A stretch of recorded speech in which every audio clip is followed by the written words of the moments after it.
ठीक है। मतलब ऐसा कुछ हो, एक बार बताता हूँ, मैंने यूज़ किया, बाथरूम में था मैं अपने ना, और मैंने 10 बजे यूज़ किया और मैं 3 बजे मेरी आँख खुली और मैं वैसे ही खड़ा हूँ, इंजेक्शन वैसे ही मेरी नर्व में लगा हुआ है और मेरे को पता ही नहीं, मतलब मैं बिल्कुल ही ऐसे आंखें बंद हो गई और मैं वहीं खड़ा हूँ रात के 10 से 3 बजे तक, मतलब कोई मूवमेंट नहीं, और वो इंजेक्शन वैसे ही मेरे लगा हुआ है, वो भी नहीं हटाया हुआ, ठीक है। और तब भी मेरे को डर नहीं लगा था ना, कि वो काइंड ऑफ एक तरह से ओवरडोज ही हो गया था मेरे को ना, कि मैं अनकॉन्शियस हो गया था खड़े खड़े ही। वो तो अच्छा हुआ गिरा नहीं, कुछ वैसा हुआ नहीं।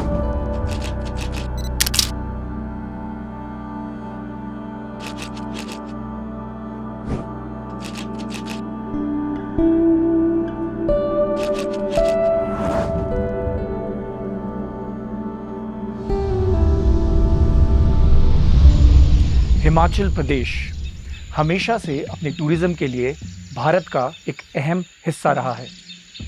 शिमला अपनी यूनेस्को वर्ल्ड हेरिटेज साइट कालका शिमला रेलवे के लिए प्रसिद्ध है, लेकिन इस खूबसूरती के नीचे एक नया हिमाचल उभर रहा है। नमस्कार, मेरा नाम है अक्षय चौहान और मैं फेबल हाउस पिक्चर्स का फाउंडर हूँ। हिमाचली होने के कारण मुझे यहाँ के पहाड़ों और यहाँ के कल्चर से बेहद लगाव है, लेकिन हाल ही में मेरे किसी नोन की चिट्टे ओवरडोज के कारण डेथ हो गई।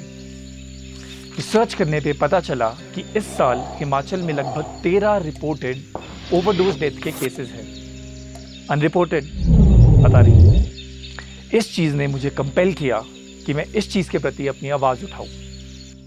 इस सिलसिले में जब मैं हिमाचल हाई कोर्ट पहुंचा तो वहां मुझे एक ऐसी कहानी सुनने को मिली जिसने मेरे होश उड़ा दिए।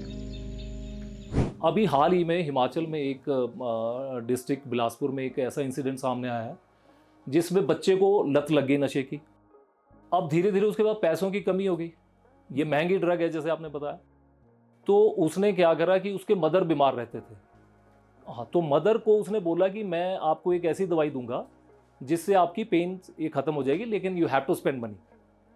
तो मदर ने जब उसने दिया तो उनको थोड़ा ठीक फील हुआ। अब उनको पता नहीं था उसका कि ये क्या ड्रग उनको दे रहा है। तो जब उनको अच्छा फील हुआ तो वो फिर से उन्होंने मंगाया, तो वो पैसे लेता रहता था। धीरे धीरे उन्होंने बर्तन, ज्वेलरी, घर की सब बेच दिया। अब वो सारा फैमिली एडिक्ट हो गई। धीरे धीरे करके गांव, एक पूरा गांव एडिक्ट हो चुका है चिट्टे से। तो ये बात तो थी बिलासपुर की, लेकिन सिंथेटिक ओपियोइड्स की गिरफ्त में पूरा हिमाचल प्रदेश है। लेकिन इन सब से सबसे पहला सवाल तो यही उठता है, हिमाचल में चिट्टा आ कहां से रहा है। तो अभी यहाँ शिमला में एकदम अर्ली मॉर्निंग है, अभी सूरज भी नहीं निकला है। बट आज का प्लान ये है कि आज मुझे सोलन जाना है और एसटीएम ऑफिस में मनोज जी से मिलना है। तो वहाँ पे प्रोसिक्यूटर है और उसके बाद एक रिकवरिंग एडिक्ट से भी मिलना है। तो आज का एजेंडा यही है कि मुझे ये जानना है कि what is the supply chain of the drug in Himachal में चिट्टा आ कहाँ से रहा है। देखिए, कुछ दशक पहले जैसे हम लोग देखते थे कि हिमाचल प्रदेश में जो मैटर रिपोर्ट होते थे वो होते थे चरस, भांग, हशीश, ओपियम, पॉपी स्ट्रॉ और इस तरह के मतलब जो ड्रग्स जो प्लांट्स वगैरह से जो निकल के आते थे। फिर लेटर ऑन पिछले दशक के बाद हम ये देख रहे हैं कि ये सिंथेटिक ड्रग की तरफ को जो है युवा ज़्यादा बढ़ रहा है हिमाचल प्रदेश में। पहले ये चीज़ें हिमाचल में नहीं होती थी, ये पंजाब की तरफ, उड़ता पंजाब जैसे सभी ने सुना पहले, तो पंजाब की तरफ ये चीज़ें ज़्यादा होती थी और वहाँ से ये चीज़ अब यहाँ ट्रैफिक होती है, यहाँ पे स्मगल होती हैं पंजाब से, बॉर्डर्स के साथ लगते एरियाज जैसे पाकिस्तान से, और कुछ दिल्ली में कुछ ऐसे नाइजीरियन मूल के, अफ्रीकन मूल के कुछ लोग हैं। जैसा कि मनोज जी ने बताया, ठीक वैसे ही हाल ही में हिमाचल पुलिस ने हिमाचल, पंजाब और दुबई के बीच एक ड्रग नेक्सस को बस्ट किया। अपने सफ़र को आगे बढ़ाते हुए मैं सोलन से बिलासपुर की तरफ निकला एक एक्स एडिक्ट से मिलने के लिए, जिन्होंने मुझे ये बताया कि वो चिट्टा कहाँ से सोर्स करते थे। स्पेशली हिमाचल में, क्योंकि एक तो पंजाब के साथ लग रहा है ना, और इजी टारगेट है, यहाँ के लोग बड़े इजीली फंस जाते हैं ना। क्योंकि मैं अभी चंडीगढ़ में था, ठीक है, चंडीगढ़ में नहीं किया मैंने कभी भी ना, और चंडीगढ़ साइड से ही लेके आता है, पंजाब हरियाणा साइड से ही ना लोग, हिमाचल में वहीं से आता है क्योंकि यहाँ तो है ही नहीं। तो क्या कहते हैं यहाँ आके फिर पहले देखा ना उन्होंने कि मतलब पहले फ्री में, जैसे क्या करते हैं फ्री में करवाएंगे, पहले आपको यूज़ टू करेंगे, फिर धीरे धीरे थोड़े थोड़े पैसे मांगेंगे, फिर बाद में ज़्यादा पैसे मांगने लग जाते हैं, फिर ऐसा भी करने लग गया ना लोग। और ये बात सच भी है। According to a report by the Tribune, Himachal में इस साल ऑलरेडी 305 हेरोइन रिलेटेड सीजर्स हो चुके हैं, जिसमें से शिमला टॉप पे है 51 केसेस के साथ, फॉलोड बाय मंडी जहां 42 केसेस और कांगड़ा जहां 36 केसेस हो चुके हैं। सेम रिपोर्ट के मुताबिक इस साल ऑलरेडी 3 महीने में ही लगभग 4 किलोग्राम चिट्टा जब्त हो चुका है, जो कि ऑलमोस्ट पिछले साल से 1 किलोग्राम ज़्यादा है। हाय एवरीवन, सो मैं सोलन और बिलासपुर से वापस आ चुका हूँ और हमें ये भी पता चल गया है कि हिमाचल में चिट्टा कहाँ से आ रहा है। तो हम ये जानते हैं कि इसको लेके पुलिस का क्या पर्सपेक्टिव है, क्योंकि जैसा कि आपने देखा कि पुलिस इन मामले में बहुत ज़्यादा एक्टिव है। तो इसके लिए मैं जा रहा हूँ बैजनाथ पुलिस स्टेशन एक पुलिस ऑफिसर से इंटरव्यू करने। पुलिस विभाग में अलग अलग स्तर पे जो है अलग अलग तरह की फोर्स का गठन किया गया है, जैसे ANTF, SIU, STF और इवन की पुलिस थाना स्तर पे भी हर प्रत्येक SHO ने अपने अपने लेवल पे एक जो है टीम बना के रखी है, जो इस तरह की गतिविधियों पर नज़र रखती है और मुकदमा दायर करती है। इस तरह के जो ऑपरेशंस हैं वो काफ़ी सीक्रेट होते हैं और हमें जो है काफ़ी सीक्रेटलीज में काम करना पड़ता है। स्थानीय बैजनाथ के इलाका में जो ज़्यादा मामलों में जो संलिप्तता पाई गई है वो स्थानीय सप्लायर और जो उपभोक्ता हैं उनकी पाई गई है। पुलिस तो अपना काम बहुत ईमानदारी से कर रही है कि हिमाचल में आए दिन चिट्टा सीज होने के न्यूज़ आते रहते हैं, पर ये तो इस जंग का सिर्फ आधा हिस्सा है। इसके बाद इनसे होते हैं लीगल बैटल्स, रिहैबिलिटेशन या फिर आफ्टर इफेक्ट्स।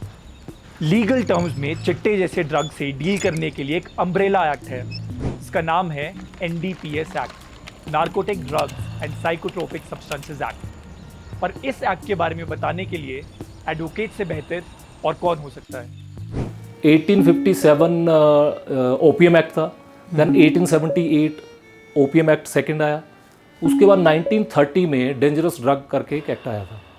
तो ये सारे जितने पुराने एक्ट्स थे जो ड्रग्स या साइकोट्रोपिक सब्सटेंसेस को डील करते थे, इनको कंसोलिडेट करने के लिए 1985 में NDPS एक्ट को लाई गवर्नमेंट। तो NDPS एक्ट के प्रोविजंस के अकॉर्डिंग सेक्शन 20, 21, फिर जो प्रोसीजरल है 52 एक्सेट्रा, वो सारे चीटे को भी डील करते हैं। देखिए, हर महीने यहाँ पे हिमाचल प्रदेश जो हाई कोर्ट की बात करें तो वहाँ 4000 के करीब ईयरली बेल एप्लीकेशंस फाइल होती है। तो रेशो रहता है 3 to 400 जो केसेस पर मंथ है, और मेजॉरिटी ऑफ उसमें NDPS से रिलेटेड है, वेदर इट बी चिट्टा हो आपका और आपका चरस हो, ओपीएम हो, ये सब चीज़ें उसमें इंक्लूडेड होती है। और जो जहाँ तक चिट्टे का सवाल है, ये हार्ड ड्रग है, सिंथेटिक है, तो इसका इम्पैक्ट बहुत ही सीवियर है। हमारे हाई कोर्ट ने सेवरल केसेस में CBI इन्वेस्टिगेशन करवाई। हमारा हाई कोर्ट इसको लेके बहुत एजाइल है, बहुत ज़्यादा। हमारा हिमाचल हाई कोर्ट जो है वो ये देख रहा है कि कैसे हम अपनी जनरेशन्स को बचाएं ड्रग से। तो स्पेशल CBI इन्वेस्टिगेशंस कराई। हाई कोर्ट की जजमेंट्स हैं टू दी इफेक्ट कि आप बीच में जो लोग हैं उनको तो पकड़ो ही, पर जो किंग पिन्स हैं, जहाँ से ये रिसोर्स आ रहा है, जहाँ से ये सारा शुरू हो रहा है, उनको भी पकड़ो। हिमाचल में हाल ही में एक बिल पास हुआ है जिसमें ड्रग पोजेशन और पेडलिंग के लिए imprisonment, heavy fines and even death penalty के प्रोविजंस हैं। इस कॉन्वर्सेशन से ये चीज़ तो पता चल जाती है कि सिस्टम अपनी पूरी माइट से ड्रग के खिलाफ लड़ रहा है।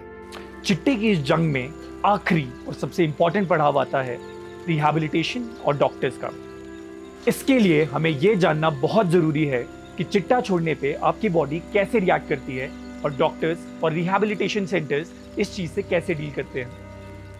One of my colleague and वो और उसका फ्रेंड पार्टी कर रहे थे, एंड ड्यूरिंग जब उनका ये पार्टी में उसको फर्स्ट टाइम चिट्टा दे दिया, और चिट्टे के बाद जब वो ओवरडोज में रेस्पिरेटरी डिप्रेशन में गया तो उसके फ्रेंड को लगा कि इसका शुगर लो हो गया है, उसने उसको ज़बरदस्ती खाना खिलाया उसकी वजह से वो सारा खाना उसकी विंड पाइप में चला गया था। उसकी वजह से वो उसका सांस लेने में उसको दिक्कत हो गई थी और उसको एस्पिरेशन निमोनिया हो गया था। फिर उसके लिए उसको इंट्यूबेट करके रातों रात पेशेंट को IGNC शिफ्ट करना पड़ा और उसको वो कम से कम 2 हफ्तों के लिए ICU में रहा है। देखो ना, अगर कोई गंदे पानी की बाल्टी भरी है जिसमें गंदा पानी है, तो उसको उसमें हम जितना मर्जी साफ़ पानी पा दें तो वो साफ़ नहीं आएगा। पहले वो गंद बाहर निकालना पड़ेगा। तो गंद क्या है, कुछ बच्चे ऐसे होते हैं जो अपने माँ बाप के साथ शेयर नहीं कर पाते, कुछ चीज़ें अपने फ्रेंड सर्कल में शेयर नहीं कर पाते, गिल्ट रहता है ना। तो वो शेयरिंग्स रहती है, पहले वो इंडिविजुअल काउंसलिंग्स में शेयर करता है, एक ग्रुप सेशन रहता है, ग्रुप सेशन में शेयर करता है, पेशेंट्स आपस में वो मीटिंग रहती है, उसमें वो शेयरिंग करते हैं। जो वो आज तक नहीं किसी से शेयर कर पाए तो वो यहाँ पे आके शेयर करता है। यहाँ पर आकर क्यों करता है? क्योंकि उसको अपने जैसे दिखते हैं सारे एडिक्ट्स जो उसकी तरह है, जो उस बीमारी से जूझ रहे हैं। एक तो आदत पड़ गई होती है आर्टिफिशियल हैप्पीनेस, क्योंकि वो उनको हैप्पीनेस उसी टाइम के लिए मिलती है जब तक वो नशा लेते हैं, तो उन्हें तब तक वो मज़ा आता है। जब वो नशा उतरता है तो फिर वो उस हैप्पीनेस को लेने के लिए दोबारा जाते हैं, डोपामाइन रिलीज करने के लिए। मेरा ये मानना है कि एक एंड कंज्यूमर को एक नशेड़ी के बदले एक विक्टिम के रूप से देखना चाहिए, क्योंकि वो एक खालीपन की जगह से आते हैं, a place of spiritual deficiency. जिस एक्स एडिक्ट से मैं मिलने गया था, उनकी भी कुछ ऐसी ही कहानी है। 2018 में ट्राई किया था ना, क्योंकि मेरे को क्यूरोसिटी थी, मतलब कि हर लाइफ में हर चीज़ टेस्ट करनी है। पर मुझे पसंद नहीं आया ना उस टाइम, क्योंकि कुछ था ही नहीं। क्योंकि जैसे पहले और जितने भी ड्रग्स किए थे तो वो एक्टिव करते थे, तो ये अब बिल्कुल ही आपको ना ऐसे लो कर देता था ना, बिल्कुल एनर्जी डाउन कर देता था, कि नम भी कर देता था ना, तो पसंद नहीं आया। तो 2022 में ना मेरा ब्रेकअप हुआ जुलाई में ना। तो उस टाइम मतलब अब होता ही है ना कि एक जो लड़का होता है उसकी लाइफ में बहुत कम लोग होते हैं जिससे वो ओपन अप हो सकता है ना। तो मेरे पास खाली वही थी जिससे सारे अपने फ्रस्ट्रेशन है, चाहे सुख है दुख है कुछ भी है ना, उसके पास ही बोलता था मैं। पर वो चली गई एकदम, तो वो एक ना खालीपन हो गया अंदर ना, वॉइड जैसा हो गया। तो समझ ही नहीं आया क्या करूँ ना। तो वॉइड भरने के लिए मैंने फिर से हेरोइन उठाया ना, क्योंकि मेरे को पता था ये नंब कर देता है, ठीक है। और मतलब इसका बेसिकली ऐसा है कि भाड़ में जाए दुनियादारी ना। जब तक मेरे को रियलाइज़ हुआ कि गलत कर रहा हूँ ना मैं, पर लेट हो चुका था, और तब तक ना एडिक्ट हो गया था मैं ना। और एडिक्शन इसकी ऐसी थी कि मतलब ना ये आपकी सोचने समझने की शक्ति ख़त्म कर देता है ये ना। इस डॉक्यूमेंट्री से मेरी बस यही उम्मीद है कि चिट्टे को लेकर एक कॉन्वर्सेशन शुरू हो। अगर जो आप लाइफ में किसी भी परेशानी से जूझ रहे हैं, you're going through a depressive phase of your life, तो rather than taking drugs, rather than taking the support of चिट्टा, मैं चाहता हूं कि आप अपने किसी क्लोज में कन्फाइड करें। Go and talk to a loved one.